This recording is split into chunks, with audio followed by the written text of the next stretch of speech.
All right, time to finish off the show with rapid reactions. A lot of topics in a little bit of time. Let's go, drink. Let's roll, baby. Sources say the Saints will go with Jameis Winston over Taysom Hill at quarterback week 1 against the Packers. Jay, we saw this coming, didn't we? It's almost like we kind of know what we're talking about. Yes, we did see Just a this little bit.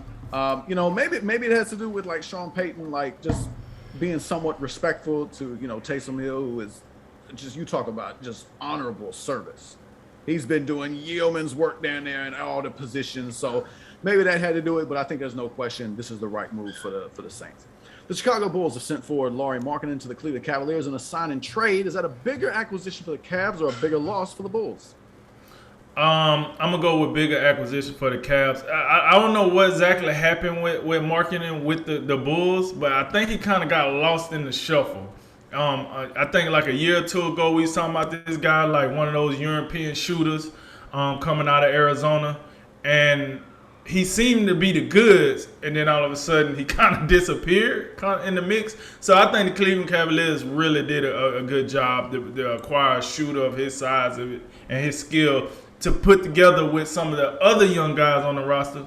We might have to look at the Cavs. I ain't saying this the LeBron Cavs, but I think they might get back on the map a little bit here soon. The Houston Astros has signed veteran utility man Marwin Gonzalez to a major league contract. Do you see him making an impact with the big league club? He could. I think it'd be somewhat limited. His hitting is really like cost him lately. I barely hitting 200 for the Red Sox this year. So I think there's a scenario though where he could come in and expand the rosters and help you on defense. His versatility has always been his strength. So I think he could have a limited impact moving forward. New York Knicks forward and reigning NBA Most Improved player Julius Randle says signing a contract during this offseason was worth it for the stability and that current situation the Knicks have, even though he would have had the opportunity to make a lot more money a year from now. Drink, what are your thoughts on that mindset? Hey, I think he's right. Think about, man, he went from team to team, bit of a journeyman. Then he landed with the Knicks, and the Knicks kind of like, listen, hey, we like this guy. This our guy. Yeah, he kind of fell flat in the playoffs, but we behind him. We're willing to pay him.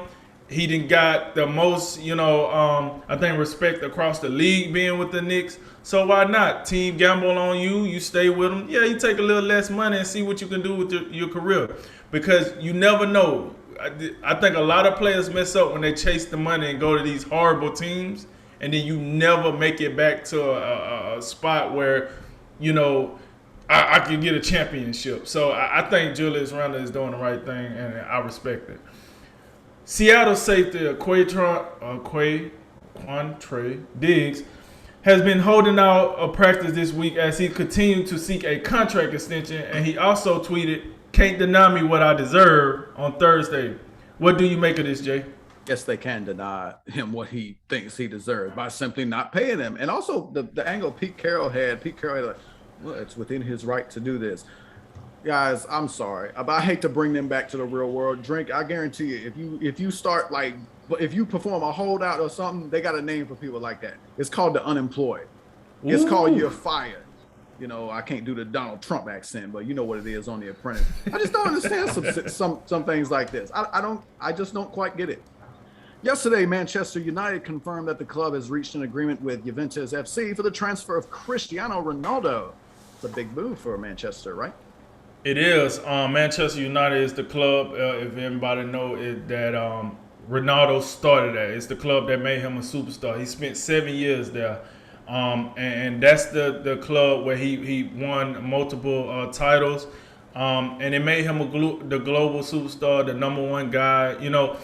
I think for those that don't follow, global football, as they call it, Cristiano Ronaldo is compared to what LeBron is to the NBA. He's the face. You got your Leon Messi's and all that as well, but those two guys, Cristiano Ronaldo is the guy. He's up there in age. I think he just turned 37. So basically, this is his swan song. I think it's how you say it, swan song. Pretty much he want to retire with the same club he started his career with, and he want to chase, being the GOAT and win, I think 2 more titles will put him with the most titles in that league. in the history of the league. So definitely a good move for both sides. And no one seen this coming. That's why it was a bit of a surprise that they was able to sneak under and snatch him out from the other Manchester club. The Pasadena Police Department has concluded the investigation into assault allegations into Los Angeles Dodgers starting pitcher Trevor Bauer, and the case is now in the hands of the Los Angeles District Attorney. Jay, do you have any sense on how this could end? No, not really, not a clue. But looking back in retrospect, I do think like maybe there's more. It's even more understandable that the Dodgers went out and acquired Max Scherzer from the Washington Nationals. It wasn't just so they could have like 4 frontline starting pitchers. It was like maybe they knew that Trevor Bauer would be in some serious trouble and miss some real time. So maybe that's why. Maybe that was the reason they went after Max Scherzer. Tonight is UFC Vegas 35, Barboza versus Shikatsi on ESPN and ESPN Plus at the UFC Apex in Las Vegas. The main event is a featherweight fight between the number 9 ranked contender Edson Barboza and the number 10 ranked contender Giga Shikatsi. Who you got? Yeah, man, I think I'm gonna take Chikadze. He's been flaming hot. I'm a fan of Barboza. The dude got the hardest kicks in the business. I don't know how he hasn't broken his foot or something crazy like that at this point, but I think.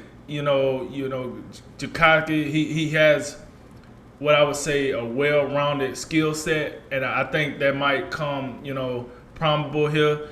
I don't know if he get Barboza out of here. He has been stopped, recently in his career, but I think his fighting style is more of a fighting style that kind of wear you out over 5 rounds. This being a main event, it will be a 5-round fight. So if it does get stopped, I would take I would take Chikadze probably in the 4th round maybe, but I'm feeling more like a unanimous decision by him. West Virginia men's basketball coach Bob Huggins has agreed to a 2-year contract extension, which includes flexibility down the road for him to enter other roles in the athletic department later on if he chooses so. You like that sort of flexibility? I do. The guy's, I think he's 68 years of age, so obviously, he ain't gonna coach forever, and it is a nice thought to be like, hey, you want to step aside from coaching, and one day we'll put you in a more, less pressurized environment. You can run PR, you can do something else, be a consultant. Why don't you? Something of that nature. So, I don't mind that at all. Last one, Sunday night on Showtime pay-per-view at the Rocket Mortgage Fieldhouse in Cleveland. It's going to be undefeated YouTube superstar Jake Paul returning to the ring to take on former UFC welterweight champion Tyron Woodley. Drink, if Jake Paul wins this fight, do we start taking him seriously as a professional boxer? Yes, sir, we do. Listen, this will make him 4-0. I got it. If you want to say, well, he hasn't went against legitimate boxers. It's a reason why, because legitimate boxers ain't trying to be playing around with no YouTube guys. I mean, yeah, Floyd, but Floyd is retired. It wasn't like Floyd is active. When he was active, he wouldn't have did no crap like that. But he's retired, seen a way to get some money. Now, what Jake Paul is doing that does make sense to me is, I know I can't get professional, top-notch boxers in the ring. So what's the next best thing? I'm gonna go at MMA fighters, because they do have boxing into their skill set. It's just not the number 1 skill set. So now this will be his 2nd straight UFC fighter. And this guy, for all the purposes, Tyron Woodley, is, like you said, a former UFC champion. So he's not just a straight scrub. Now, is he on a losing streak as of late? Yeah. Is he close to 40? Yeah. But the dude is known for the power in his hand.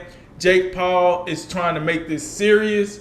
And he's trying to take it serious. And I do think if he wins this fight, his next fight will be against a legitimate boxer now. Because now he'll be a pay-per-view star. Now he's showing that he's taking it serious. And now he has beaten someone with a legitimate name in the fighting world. So, yes, we will have to take him serious as a professional boxer. All right. Well, that concludes today's Drink of Wisdom. As always, like, listen, share, subscribe. And thank you for joining us. Enjoy the college football. We'll see you next time. And I'm Nathan Drinking, and remember, make tomorrow better than today, and make today better than yesterday. And you know what we gonna do? We gonna holler at you until next time. And this is a Drink of Wisdom.